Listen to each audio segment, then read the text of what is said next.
We know there are many choices in internet radio, and the staff and host of LA Talk Live would like to thank you for choosing the internet's hottest destination for the most eclectic sound and invigorating talk. This is LA Talk Live. We are more than just talk. Birds flying high, you know how I feel. Sun in the sky, you know how I feel. Breeze drifting on by, you know how I feel. It's a new dawn, it's a new day, it's a new life for me, and I'm feeling good. Hello and welcome to La La Land on LA Talk Live. I'm your host, Brett Chapin. Thanks for joining us on La La Land. This is the only nationally broadcast show by Los Angeles artists about Los Angeles artists. And I can't hear myself, so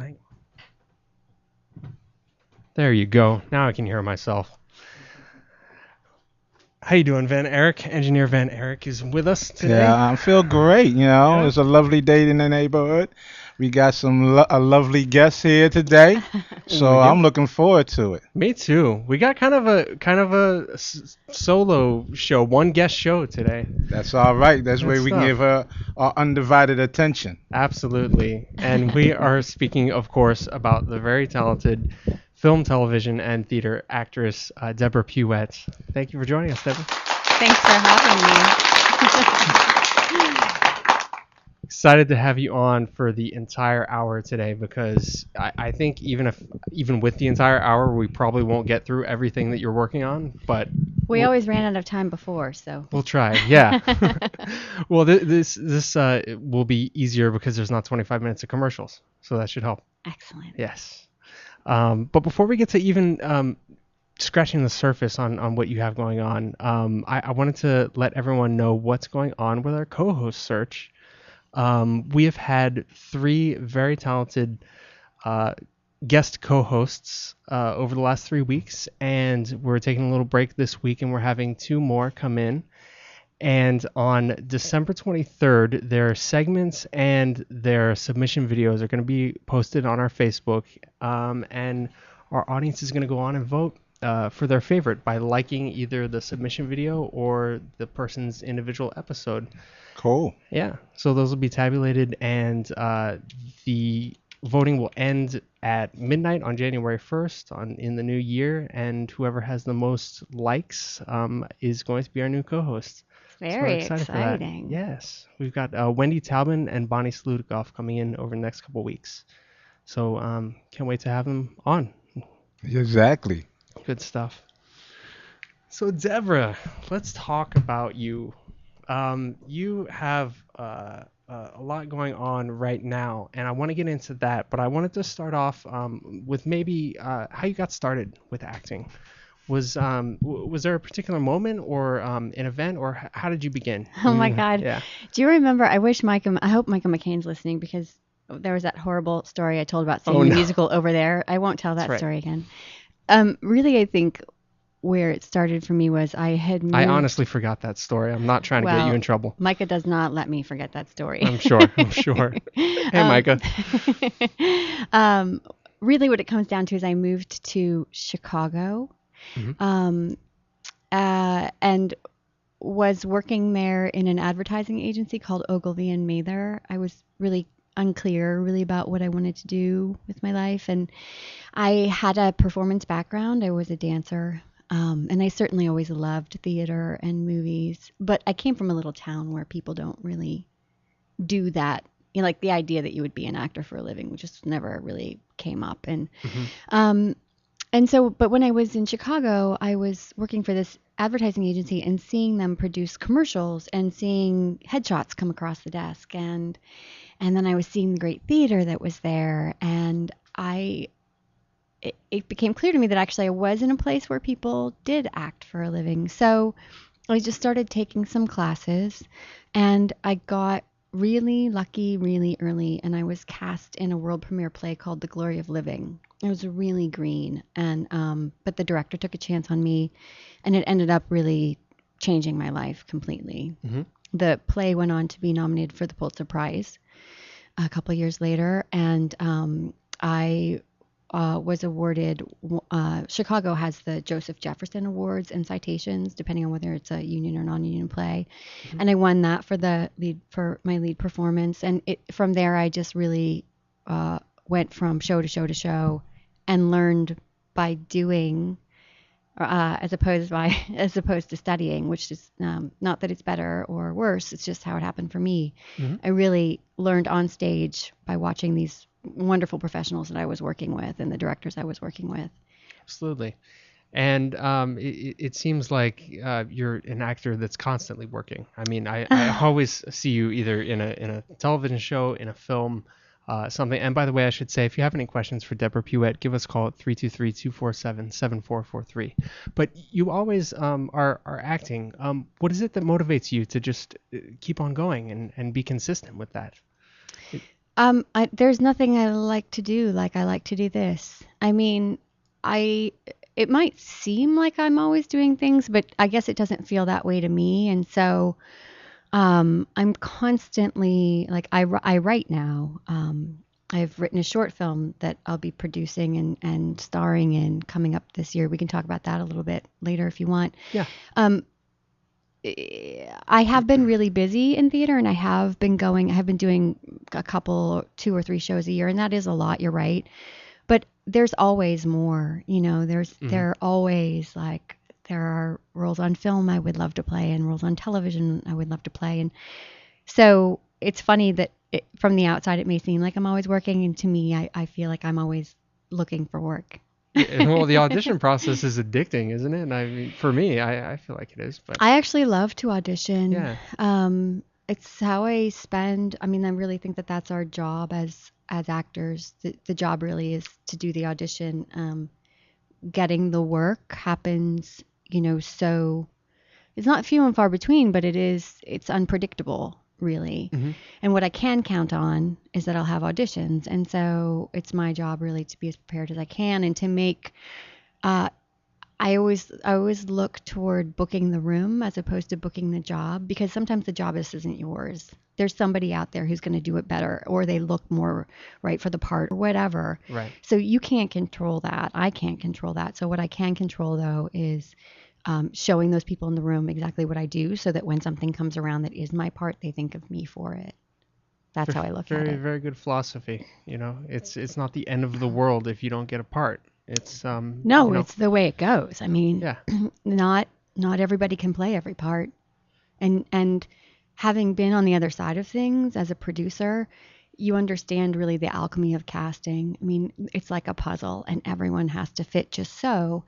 And sometimes some of the pieces are already in place, and you need to fit around them. And so if you look too much like somebody who's already cast, it's not going to work. Or if you don't look like you could fit into that family, it's not going to work. It doesn't mean, it's not a reflection on your acting or your talent or your preparation. It's really much more about, it's a visual medium, and sometimes it really does come down to just how do you look. Absolutely. Yeah, I didn't know that you worked on the other side, on the casting side. I'm sure that was very, very helpful. Just for that, for that play, for 4 Places, when I produced that with the folks at Rogue Machine. But I mean, I've also worked as a reader in auditions here and there, and that's a really great experience. And I would encourage any actors who are interested in understanding what the casting process is like from the other side to do that, because you really start to see that it's not personal at all. And you also see what actors do in the room that works. You see what actors do in the room that sort of works against them. Yes. And it's a huge learning experience. So to really start to understand how casting works, I think can be very beneficial to actors who have no intention of being casting directors at all. Absolutely. I got to sit on a casting session a couple of months ago, and I think I learned more in that casting session than I did in 4 weeks worth of classes. What, you got to sit in on it, did you say? Yes. Yeah. Just sitting in it. It was a theater casting session. But, you, like you said, you got to see what people did wrong, what people did right. And it really it helped me put that toward my own auditions, that knowledge. So, yeah, I think it's really helpful. But you work on a ton of stuff. Right now you're opening a show that's about to open tomorrow, right? At the Mark Taper Forum? Yes, I am. I'm working on Other Desert Cities. I am actually understudying the one of the lead roles. Her name is Brooke, and for people who know the play, it's about a woman who comes home to her family having written a memoir about their experience, and it it kind of blows up in her face. And so that's the character that I'm understudying. An actress named Robin Weigert is playing the role, and she's lovely in it. And it's a really beautiful show written by John Robin Bates and directed by Robert Egan at the Mark Taper Forum. And we open tomorrow night. Excellent. Break a leg. That's fantastic. Thank you. Yeah, I think it's a beautiful, beautiful production. The audiences really seem to be responding to it. We actually had Joy Meads in here last week from Center Theater Group talking about other desert cities. I didn't realize that you were in it. Fantastic. Yeah. And you just finished work on Oz, Tim Burton's Oz? No, Excuse me, actually, Sam Raimi. Yeah, Yes. that was about a year ago now that I finished working on it, but it's not coming out until March. This March, I think 8th, maybe 2013. What'd you do in that? I know what I can say. I can say some. Okay. I play a resident of in Glinda's city. I play one of the quadlings.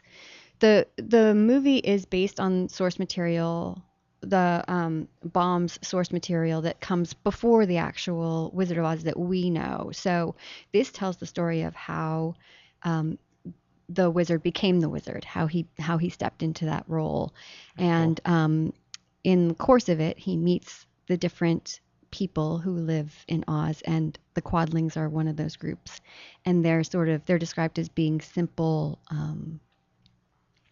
folk, I guess.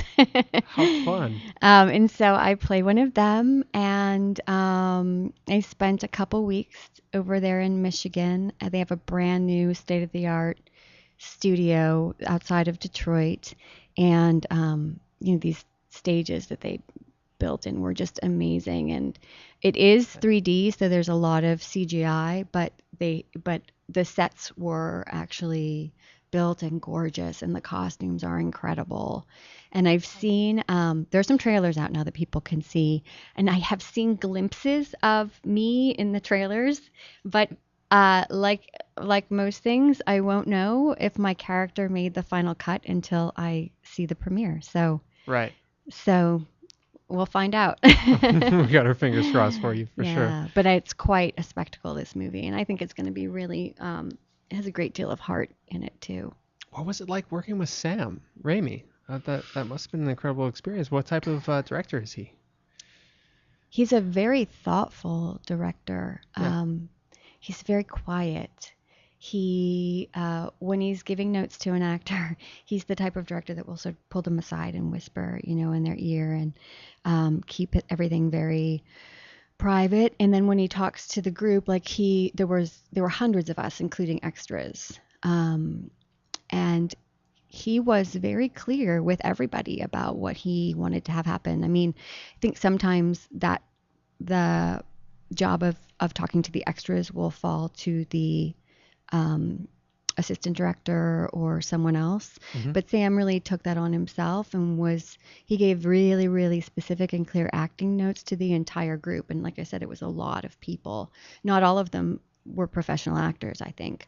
And then there were a few of us who actually were playing, some of the principal roles, and we were scattered among them. But he was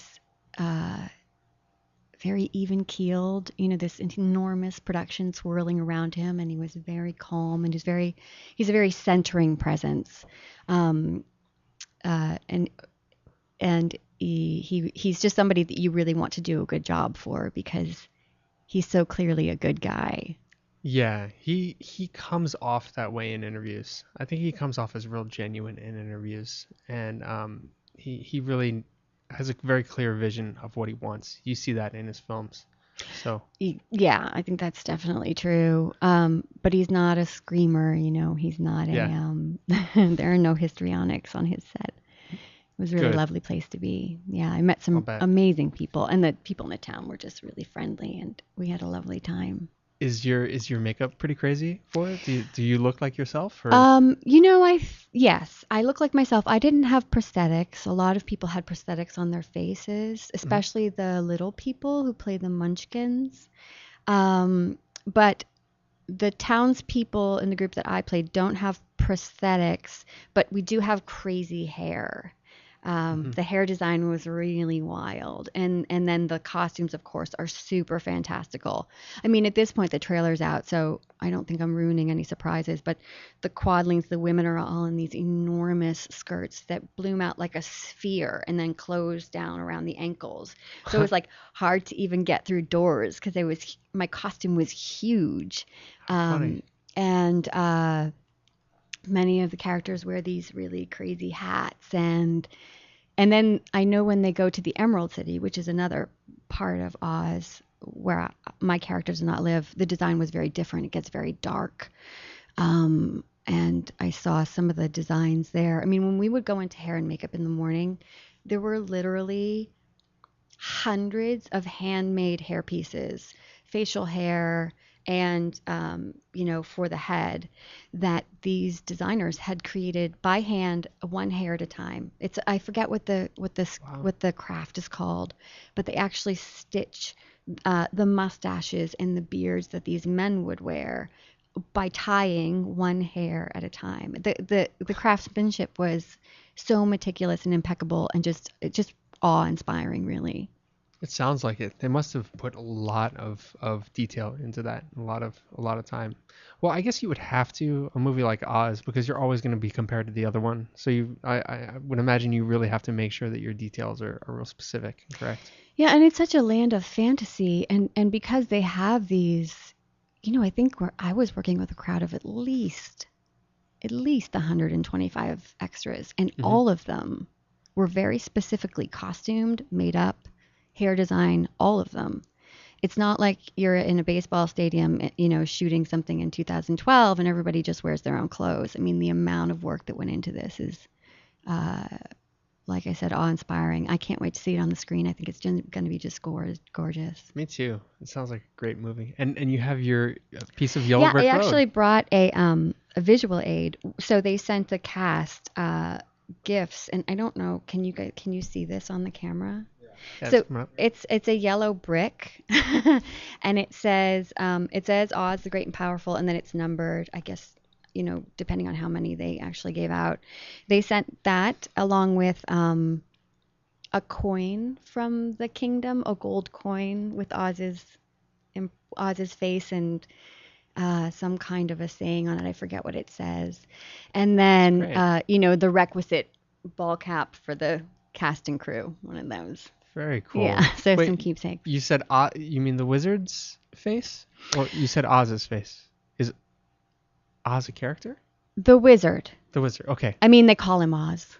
They call him Oz? Yeah. Yes, like the great and powerful Oz. Yeah. Oh, yeah. They shorten it, too. They shorten it to Oz. Yeah. That's right. And James cool. Franco plays the wizard in the movie.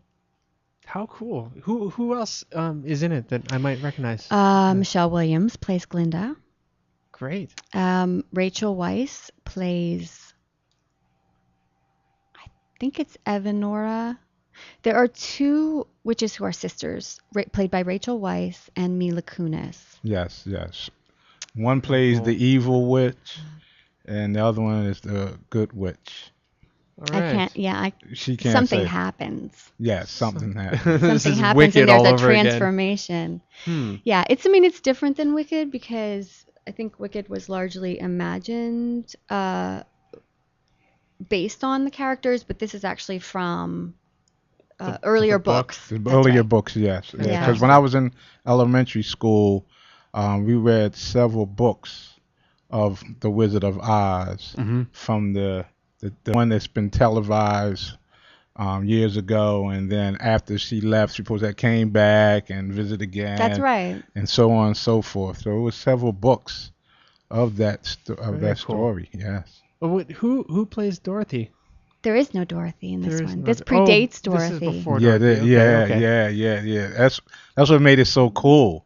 reading those books. Yeah. I cannot wait to see this. You'll see from the trailer, James Franco's character he's something of maybe a shyster. He's a magician in a small town, and he is swept up in a tornado and lands in Oz, where everyone believes him to be this person that was foretold would come and save them all. Exactly. Yeah. Okay. And so he pretends to be that person, and then whether or not he actually becomes that person is left to be seen with the movie. Yes. That's really You cool. never seen the movie? I saw the original. Yeah. You never read any of the books? Oh my I never goodness. read the books. No. Oh my goodness. Yeah. Yes. I hadn't read the earlier books either. It was a surprise to me. Yeah. Well, I must be telling my age. No, you're not. No, because I have a 12-year-old son, and actually he's 13. Okay. He turned 13 on Saturday. One of his dear friends was so excited I was in this movie because she has read all of these books, so she knew all about the quadlings and she knew all about everything before I even went to shoot. That's so awesome. the kids are still reading them. That's great. That's great. How long were you out there shooting it? Couple weeks. Couple weeks. That's Yeah. fantastic. So check it out on March 8th. You said March 8th. check it out on March 8th. And we'll guys. find out if I'm in it. Yeah, I'm sure you're in it. You never They'd know. have to be crazy. You Come never on. know. And you, in addition to working on Oz and your show that you're opening tomorrow at the Mark Taper Forum, Other Desert Cities, you also have produced your own film. I'm in the process of it. Yeah, I've written it. It's a movie called Cash for Gold. It's actually a short film, and we did a Kickstarter campaign. Gosh, we were doing creation. I was doing creation when we did that, so that was a couple months ago now, and the response was really overwhelming, and we exceeded the amount of money that we were looking to raise on Kickstarter, which is great because I don't know if people know the crowdfunding model, but on Kickstarter it's all or nothing. You either make your goal or you don't get any of the money people have pledged. And so you have to balance setting that goal with what you think you can raise. So the goal we set was not quite all the money we needed, but we felt confident that we could get it, and we did. And then we actually went beyond that, so we are really well funded to make this short. And then we were going to shoot it actually this month, but when I got the job at the Taper, that really takes up all my time right now. I'm pretty much there day and night. I'm going straight there from here. And so shooting the film had to be pushed back into January, but I'm really excited about it. Okay, yeah, because I was gonna say I thought you had already shot it, but you're so busy being successful that you haven't had time to be successful and shoot it. So we did. We had great. to push it back a little bit, but Okay. we should be able to shoot it in January. And it Can you tell us a little bit about the plot? yes, it is. It's actually about two people who. Okay, so it's about a woman named Grace, who I will play, who is, as many people are right now, very down on her luck in terms of her money and prospects. And one day she finds herself taking what little she has into a Cash for Gold shop in the hopes that she can get some much needed cash. She comes up against a man named Asan, who is the son of the owner of this shop that she chooses. And he seems like the least likely person to want to help her. But in the course of their very brief meeting, they discover that they have more in common than they thought. And I don't want to give the ending away, but let's just say that the relationship that they develop in this very brief period of time, just a few minutes, really surprises both of them, and they learn something, I think, about each other. And what I hope the film does is, it speaks to our time, right? It speaks to the trouble people are having finding work and feeding their families. And then it also, Asan is a Muslim American, Iranian American, and he's Muslim. And Grace is me. And so, at the front of it, it looks like they don't have a lot in common, and they actually believe that. And what I hope the film reveals is that if we choose to look, we can actually find things about each other that reflect ourselves. It's really just a matter of having the courage to look instead of deciding you are this thing and I don't like that thing. So that's what the movie's about.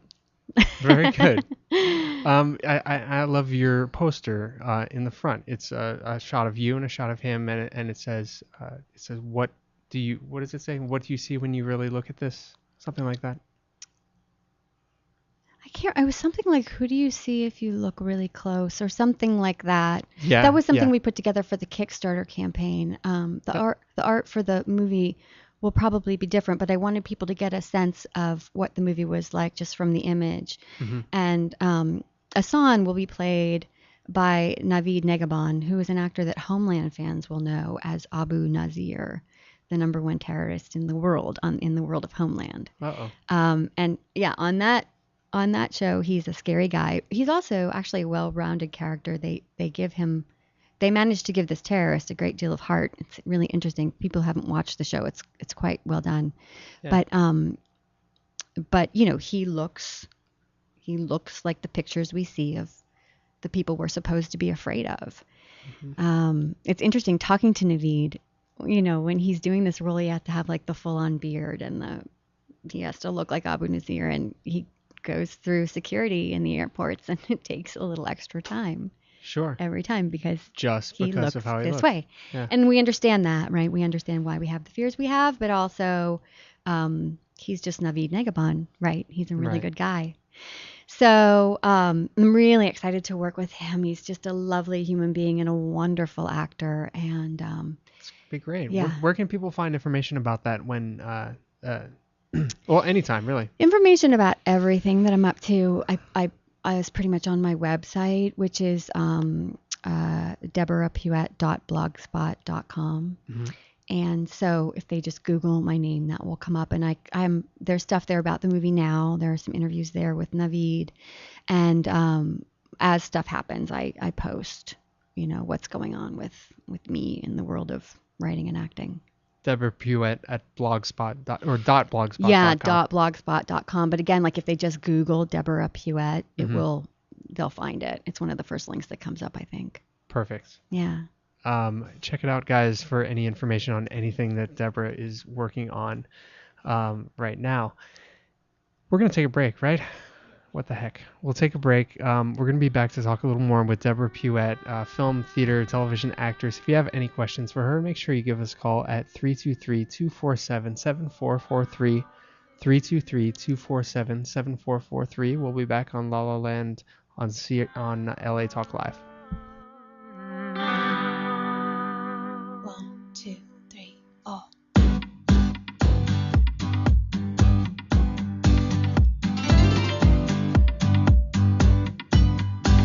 I'm starting over again.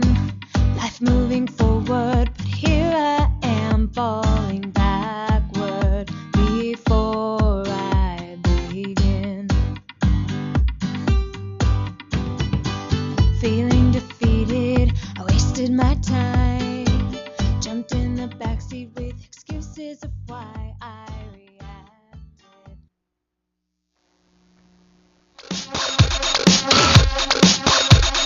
Hey, what's up, guys? This is Mondo here to tell you all about LA Talk Live's new indie rock talk show, Band with Mondo, where I'll be hosting the show with a new band every Saturday from 3 to 4 p.m. Pacific Standard Time, starting September 1st. So tune in to Band with Mondo every Saturday from 3 to 4 p.m. here on LA Talk Live. We're more than just talk.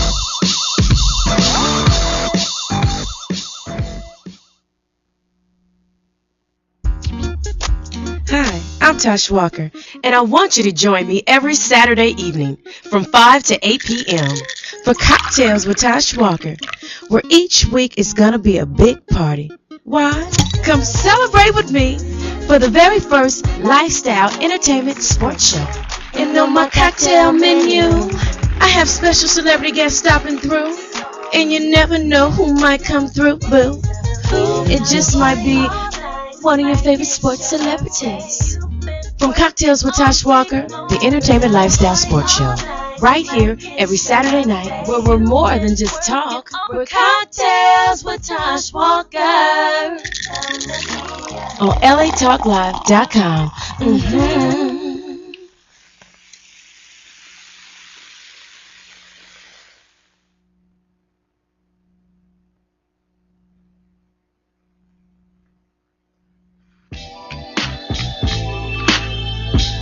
going on? It's your man Melody, inviting you to join me every Thursday at 2 p.m. for my new show, Dane's World. Join us for new hip hop, rap, as well as upcoming artists. So don't forget to tune in to Dane's World exclusively on latalklive.com. You can also catch us on iTunes Radio, R&B, or watch us on Ustream.tv.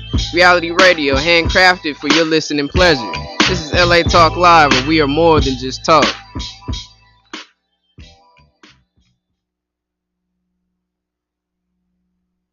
Hey, get a rhythm. When you get the blues, come on and get a rhythm. When you get the blues, get a rock and roll feeling in your bones, get taps on your toes. Welcome back to La La Land on LA Talk Live. I'm Brett Chapin. That's Johnny Cash, and that's engineer Van Erich. We are talking with the lovely and talented Deborah Puette, actress. If you have any questions for Deborah, make sure you give us a call at 1-800-323. Oh, excuse me. Give us a call at 323-247-7443, 323-247-7443. And Deborah, we were just talking to you about all the amazing things that you're doing, staying busy with acting, film, and theater. Can you tell us a little bit about you? Just a couple months ago, closed a show at the theater at Boston Court called Creations. I went and saw it. It's an excellent show. Can you tell our audience a little bit about that? Yeah, Creation was a world premiere, actually, directed by Michael McKetty and written by a playwright named Catherine Wallet. Mm-hmm. And it tells the story of an evolutionary biologist and his wife. And on his 40th birthday, he is struck by lightning, and she revives him. She's a doctor, pathologist. She manages to revive him and get him to the hospital, and he's fine. It looks as if he has suffered no kind of long-term damage. You know, she resuscitated his heart, and he goes home. But shortly thereafter, he starts to hear music in his head, like fully formed symphonies that don't exist. And then he becomes fascinated by music, and he seeks out the counsel of a young composer, and they develop a very close bond, and then begins to hear this music, and of course starts to question his sanity, and starts to question really the meaning of creation, and where do these things come from. And you know, this formerly very atheistic man starts to wonder, like, is there a God, or is there a higher power? What is out there? What could be creating this thing? Yeah. And it creates a rift between him and his wife. And I think the play asks a lot of questions about, you know, who are we? Because on the surface he hasn't changed, but something very fundamental about his brain is different.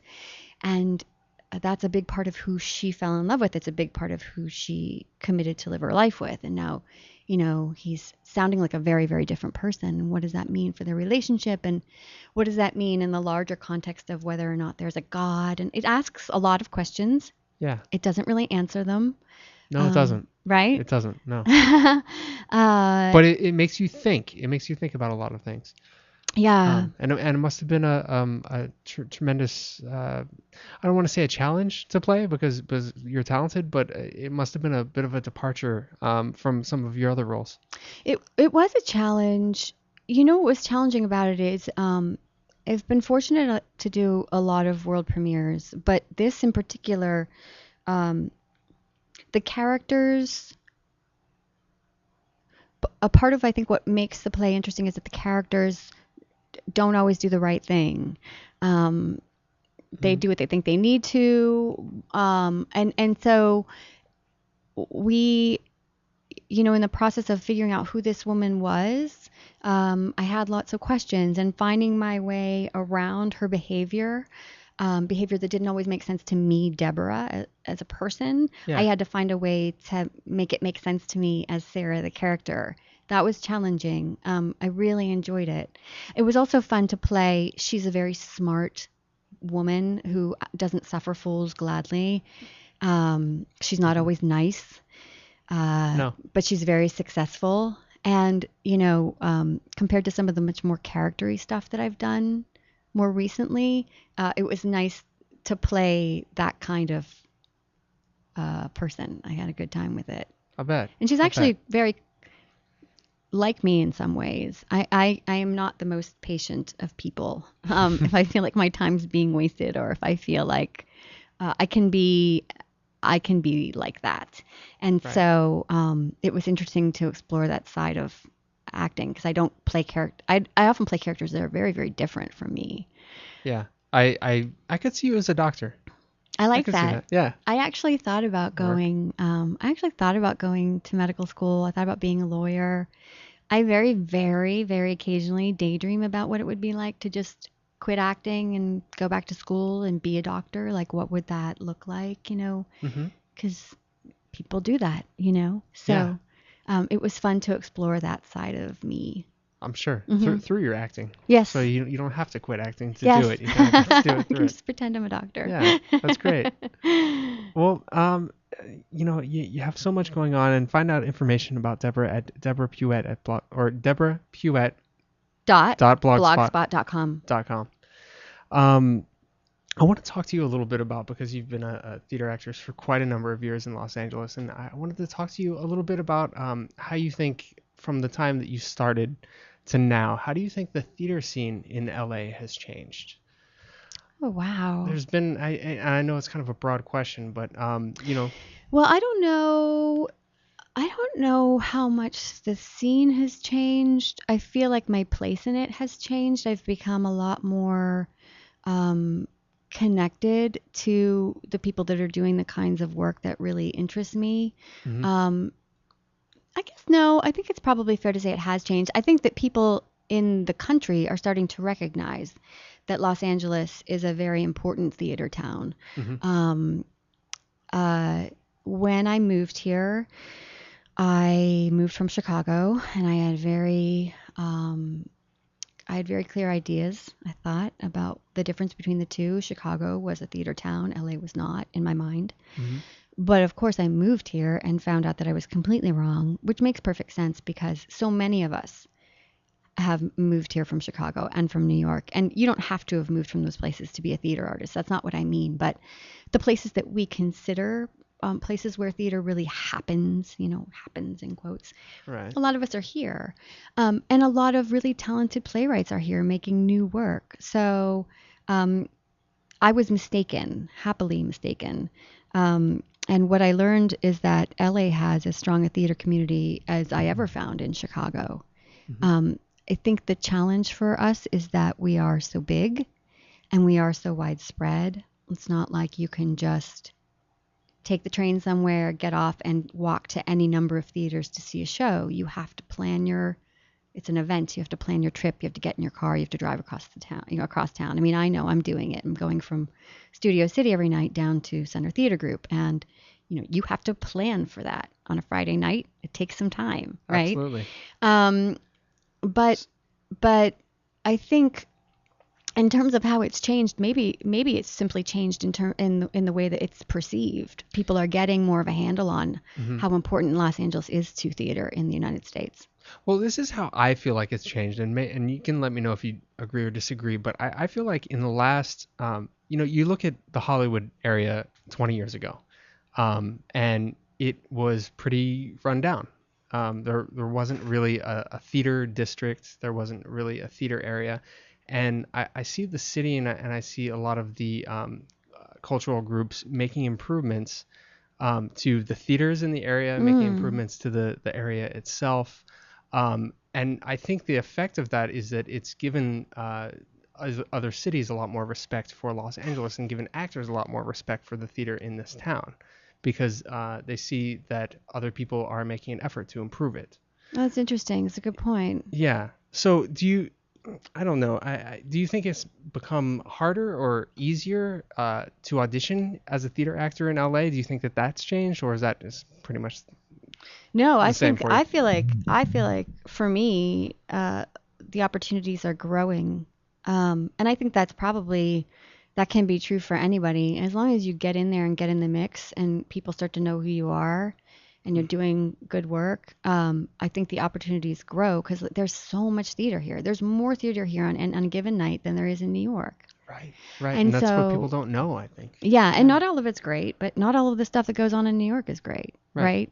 So I feel like the opportunities actually are expanding, and I'm, really grateful for that and excited to see what comes next. I mean, whether it's a great new play with a really exciting team in a waiver theater, or whether it's a tried and true farce, at one of the regionals for some money, the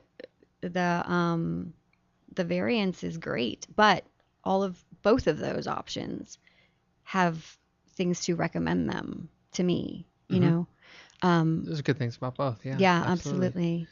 And we've talked a little bit too on the show about theater reviewers or theater critics, and how there seems to be a lot of papers are cutting back on theater reviews and theater critics.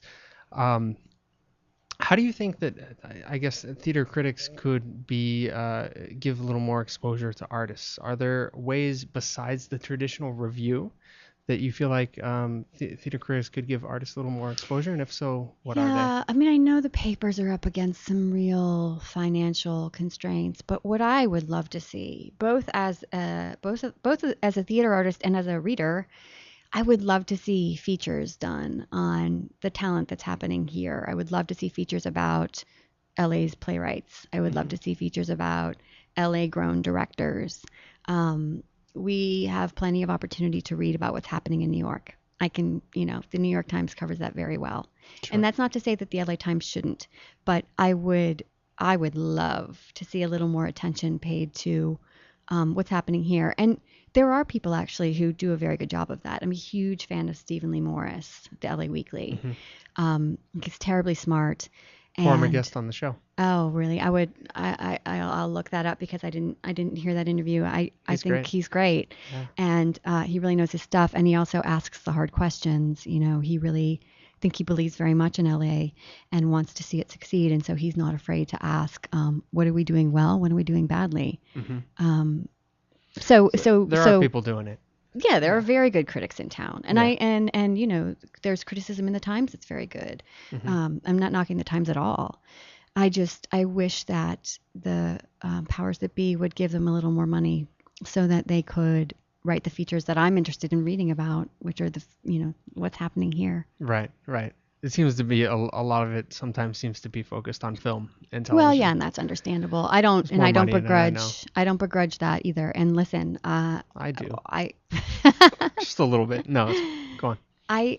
I'm here because I work in television and film too, and we all want to make. Maybe we all don't, but I would like to. I like to be able to support myself as an actor, and throwing TV and film into the mix is a necessary part of that. Yeah. This is Hollywood, so I get it.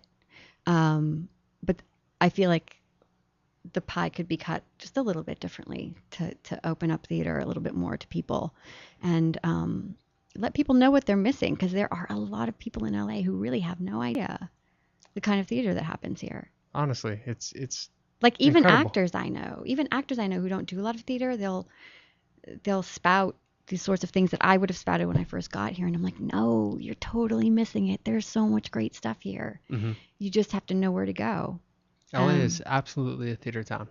Yeah. I think the problem might be part of the problem, and I know now we have the theater district in Santa Monica Boulevard area, but we don't really have like a Broadway like New York has. We don't really have an area that's central. In Chicago, is there an area that's central for theaters? Do they call it something? Or it's been a while since I've been to Chicago. I don't feel like I can say. Is the theater district called anything, or it's I think that they do. I think that they do have a quote unquote theater district, but there are tons of theaters all over the place.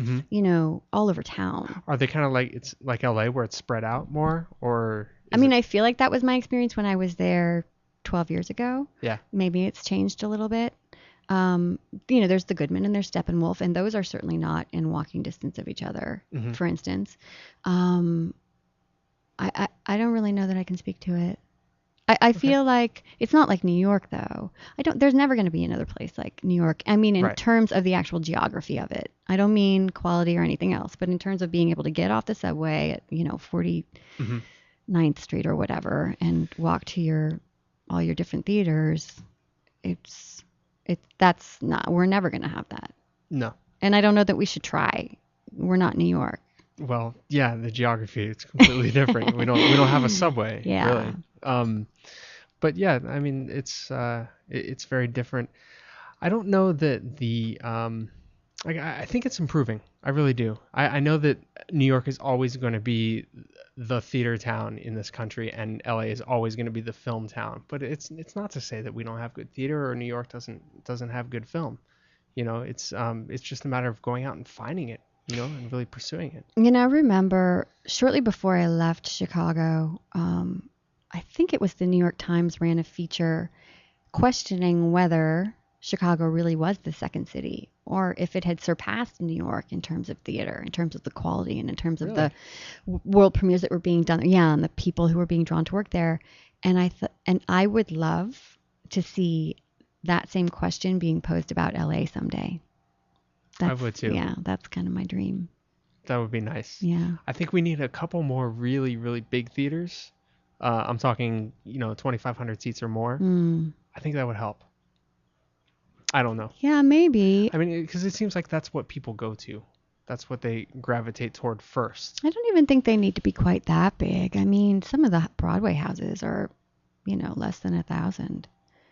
That's true. So, yeah. Even something like the Mark Taper Forum, which I believe is less than 1,000, it's a good-sized house. You get a nice group of people in there every night. Mm-hmm. But we all know that the arts, it's tough right now. It's tough. The Colony's having a hard time, and they're Absolutely. much smaller. Yeah. I just want to see good work continue to be done. I love the classics, but I'm so excited by new plays. And I also would love to see us move in a direction where the artists are being paid for their work on a regular basis. Sure. You know, you mean you can't live on $12 a show? No, you know what? You can't actually. Wow. Imagine that. Yeah. Yeah. Well, it's interesting because I think it's a really historic and interesting time in the history of theater in LA in general, because we're starting this LA Theater Producers League, which I think is going to eventually lead to artists getting paid a little bit better in theater. They're doing a lot of things with the LA Stage Alliance. They're possibly starting a non-union LA Stage Alliance Ovation Awards. So, there's a lot of changes. But wait, say that last thing again. They're thinking about a separate Ovation Awards ceremony for non-union theaters in LA. Well, how do these theaters have to be union to be at the Ovations? Okay, let's get into this, because this is a change that happened actually just this year. You don't need to be union. You do have to use the 99-seat contract. Well, what's wrong with that? I mean, isn't that easy to use? It is, but not all theaters want to use it. For example, at Theater Palisades, they don't want to use the 99-seat contract. So starting this year, we were not eligible for Ovation Awards anymore, along with... What's the reasoning behind not wanting to use it? Do you know? I think there's a misconception about it that equity is going to come down hard on the theaters and come in and do checks and things like this. And I think some of the board members are just now beginning to realize through asking questions and through a couple of meetings that we've had with the non-union theaters that that's not the case. Equity doesn't come in and make sure that you have a bathroom within 100 feet. I mean, it doesn't work that way. So I think there's a little bit of a misconception about losing control of the theater.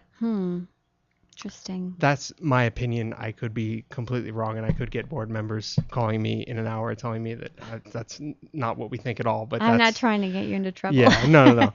But that's my opinion. But I think just not at our theater, but at non-union theaters in general, I think a lot of them are seeing the benefits of the 99-seat plan. Yeah. And seeing how it can help their theater. Yeah. So with that non-union theater Ovation Awards, there's a lot of changes that are going on with theater in LA. I think it's improving. No. It'll be interesting to see what happens. Yeah, I can't wait to see what happens with this Producers League too. So what advice would you give a young actor coming out to LA starting off, they want to be an actor, would you give them any advice? Yeah, I mean, gosh, people ask me, even my friends who do really well in television and film and want to get back into theater ask me these questions. It's funny. It doesn't have to be for new people. It might sound really basic, but I feel like if you want to know, I mean, if you want to be involved in the theater, you have to start getting involved in the theater, whether that means going to see shows and to seeing whose stuff resonates with you. I used to, I can't say I've seen the paper in a while, but Backstage, I think, is a great resource because there are lots of theater reviews in there, and you can start to get a sense of, not that the critics are always right, but we need a baseline somehow, So one person's opinion you could take is the critics from, say, Backstage, and start to see the shows they recommend and start to make a list of the companies that speak to you and then get involved with them. I mean, most of these places want people involved who want to be involved. If you start seeing a lot of shows at Boston Court and that really speaks to you, they are amazing people there and they can always use help. And I mean, they have they actually have a paid staff, but certainly there are ways to be involved. And so it's almost impossible to say, well, you should go to this theater, and this theater. What's really, because I don't know that you're going to like what I like. Mm-hmm. So people need to see the theater and they need to be involved in it. And then they need to I think, start to immerse themselves in that community. And it's like the more you know, it grows. The more the more feeds off of that. When I first moved here, I really thought that I was giving up my theater life. I really thought that. I was pretty despondent, but I was like, I'm moving here for television and film and damn theater, and I don't care. Little did you know you'd later be winning an Ovation Award. Little did I know that it was such a rich community. I really was wrong. And that really, for me, just happened by going to auditions and going to see plays and getting to know people and reconnecting with people from Chicago who had moved here. And keeping track of the playwrights that I love and going to see their stuff. And I mean, that's how Four Places came to be, the play that I produced with Rogue Machine. I knew Joel Drake Johnson's work from Chicago, and so I kept an eye on it. We have the internet now, so I also read reviews from Chicago. I like to see what's coming out of there that hasn't yet been here that maybe, I can put my stamp on. And that was what happened with Four Places. Yeah, actors definitely have options. They have options. And, I know people say this, but produce your own work. Figure it out. Mm-hmm. I don't know that it's necessarily putting on a play. That's a very expensive proposition. I know actors who do that themselves, and it costs a lot of money. But get together with actors and read the plays that speak to you and make short films. This is not about getting into the theater community, but in terms of just being an actor in LA, if you wait for someone else to give you a job, you can wait a very, very long time. Yeah. And so why not create jobs for yourself? Or if you're not a writer, collaborate with someone who is. Find your tribe. People are shooting things on their iPhone that are getting 3-4 million hits on YouTube. It's crazy, right? Yeah, this is the age of advancement. Write the parts you want to play, or, and just like I said, find your tribe is kind of my motto. Mm-hmm. Find the people who do what you want to do and do it well, and then get with them and work really hard. That's good advice. Thanks. So you find a magic lamp on the beach and you rub it and a genie comes out and he says, Deborah, I can give you anything you want in the next 5 years with your career. Anything can happen for you that you want to happen. Where do you want to be in 5 years?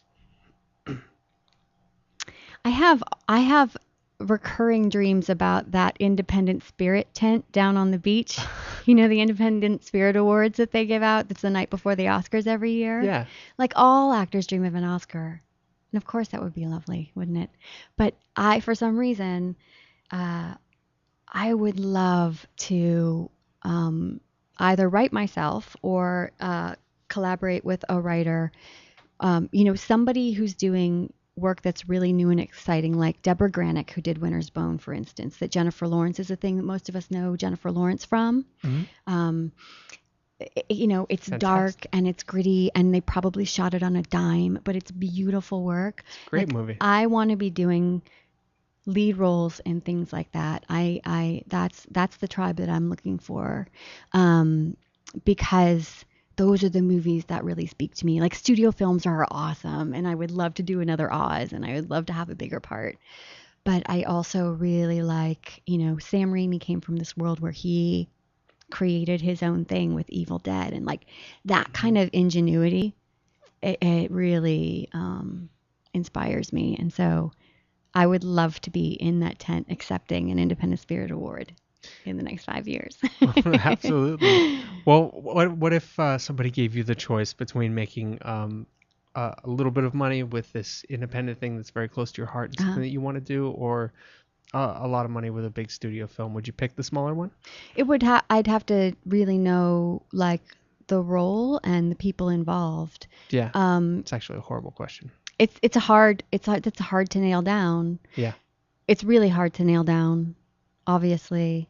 And it would depend on what was going on in my life right then. Like, does my kid need braces? Does my, you know what I mean? Like, There's what's happening? Circumstances. But I'd like to do both.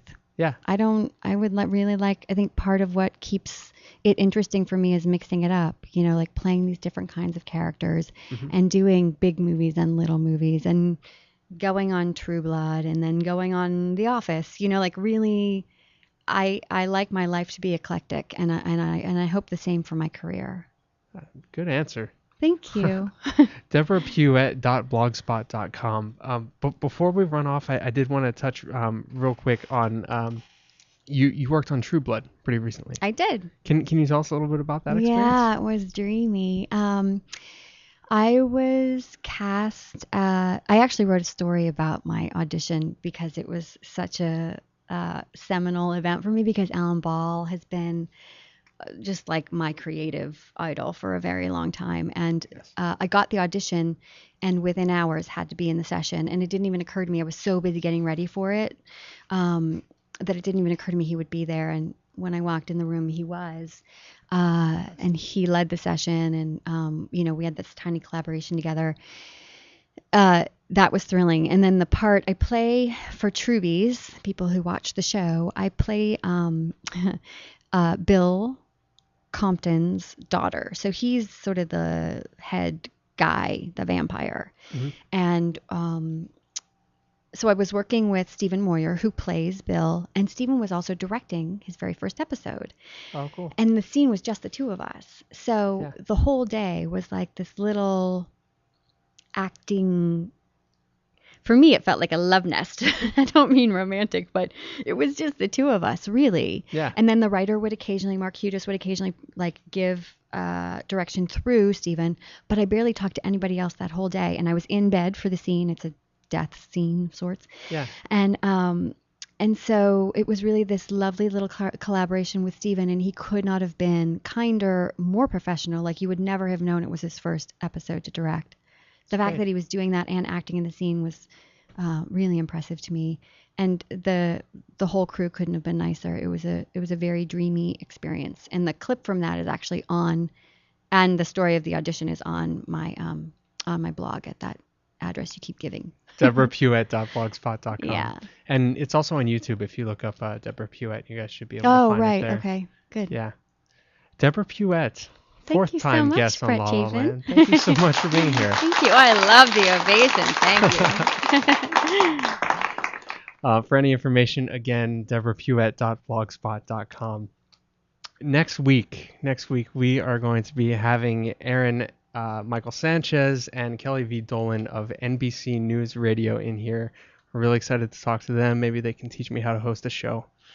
And we are going to be having live music from singer-songwriter Kirsten Trammell. We're also going to be talking with theater director Lou Hauser. And we are going to be having our guest co-host number 4, Wendy Taubin. Until then, I'm Brett Chapin. That's engineer Van Eric. Yes, thank you. And that is actress Deborah Puette. Thanks so much. Thanks, Deborah. This is La La Land on LA Talk Live. Find us on Facebook at facebook.com/LaLaLandTalk, Twitter at twitter.com/LaLaLandTalk. Send us an email at lalalandtalk@gmail.com. La La Land Talk on LA Talk Live. We'll see you at the top.